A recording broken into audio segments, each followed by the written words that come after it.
കാലങ്ങൾക്കിപ്പുറം തുടരുകയാണ് Russian Ukraine യുദ്ധം. യുദ്ധഭൂമിയിൽ നിന്നും മറ്റൊരു നെഞ്ചിടിപ്പേറുന്ന വാർത്തയാണ് പുറത്തു വന്നിരിക്കുന്നത്. യുക്രൈനിൽ സ്ഥിതി ചെയ്യുന്നതും ലോകത്തിലെ തന്നെ ഏറ്റവും വലുപ്പമുള്ളതുമായ സാപ്പൊറീഷ്യൻ ആണവ നിലയത്തിൽ ഡ്രോൺ ആക്രമണം നടന്നു. സാപ്പൊറീഷ്യയുടെ കൂളിംഗ് ടവർ തകർന്നു. റിയാക്ടറിൽ നിന്ന് പുക ഉയരുകയും ചെയ്തു. നിലവിൽ റഷ്യയാണ് ഇവിടെ നിയന്ത്രണം.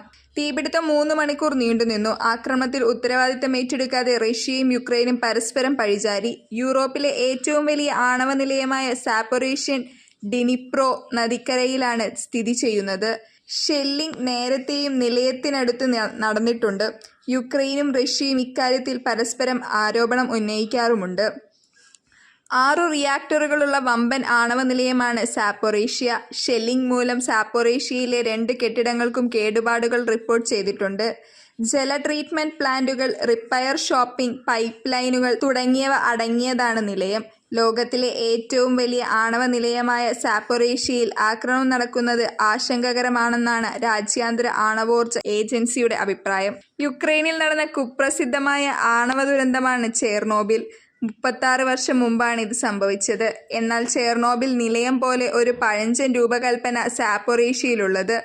ഇന്നത്തെ കാലത്തിനനുസരിച്ചുള്ള പുതിയ കാല സുരക്ഷാ സൗകര്യങ്ങളെല്ലാം ഈ നിലയത്തിൽ ഉൾപ്പെടുത്തിയിട്ടുണ്ട്. നിലയത്തിനുള്ളിലുണ്ടായ സ്ഫോടനങ്ങൾക്കും മറ്റും ചെറുക്കാൻ സാപ്പൊറീഷ്യയ്ക്ക് ശേഷിയുണ്ടെങ്കിലും യുദ്ധത്തിന്റെ ആക്രമണത്തെ നേരിടാൻ ഇതിനു കഴിയുമോ എന്ന ചോദ്യം ശക്തമാണ്. പാരിസ്ഥിതികമായി വലിയ ആശങ്ക ഉയർത്തുന്ന മറ്റൊരു കാര്യമാണ് ആണവ ഇന്ധന മാലിന്യങ്ങൾ വെള്ളത്തിനടിയിൽ സൂക്ഷിക്കുന്ന ടാങ്കുകൾ. ഷെല്ലിങ്ങിന്റെയോ വ്യോമാക്രമണത്തിന്റെയോ ഭാഗമായി ഇതിന്റെ ആക്രമണം നടന്നാൽ മാലിന്യ അന്തരീക്ഷത്തിലേക്ക് ഉയരുന്നതിനും വ്യാപാര പരിസ്ഥിതി മലിനീകരണത്തിനും അത് വഴിവെക്കും. നിലയത്തിലേക്കുള്ള ശീതീകരണ സംവിധാനങ്ങൾക്ക് എന്തെങ്കിലും തകരാറ് സംഭവിക്കുന്നതും സ്ഫോടനത്തിനോ വികിരണ ചോർച്ചയ്ക്കോ വഴിവെച്ചേക്കാം. 30,000 ചതുരശ്ര കിലോമീറ്റർ വിസ്തീർണമുള്ള മേഖലയിലെ കുഴപ്പങ്ങൾ സംഭവിച്ചേക്കാം.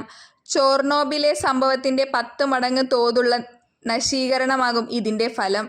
20 ലക്ഷം ചതുരശ്ര കിലോമീറ്ററോളം സ്ഥലം ആണവ മാലിന്യം മൂലം ഉപയോഗശൂന്യമായി മാറാനും സാധ്യതയുണ്ട്.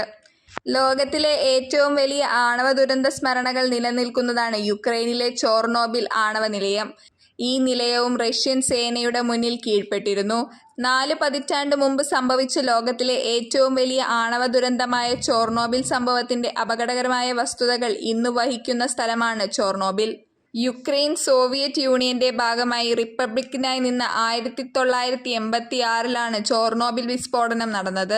നിരവധി പേരുടെ മരണത്തിനിടയാക്കിയ സംഭവത്തിൽ നിന്നുയർന്ന ആണവ അവശിഷ്ടങ്ങളും വികിരണങ്ങളും തലമുറകളുടെ ആരോഗ്യത്തെ ബാധിച്ചു. ചോർണോബിൽ മേഖലയിൽ ഭൂമി പോലും ആണവ വസ്തുക്കളാൽ മലിനമായി. ഇന്നും 100 ടണ്ണോളം ഭാരമുള്ള ആണവ അവശിഷ്ടങ്ങൾ റിയാക്ടർ നിലനിന്നിരുന്ന മേഖലയിലുണ്ടായിരുന്നെന്നാണ് റിപ്പോർട്ടുകൾ.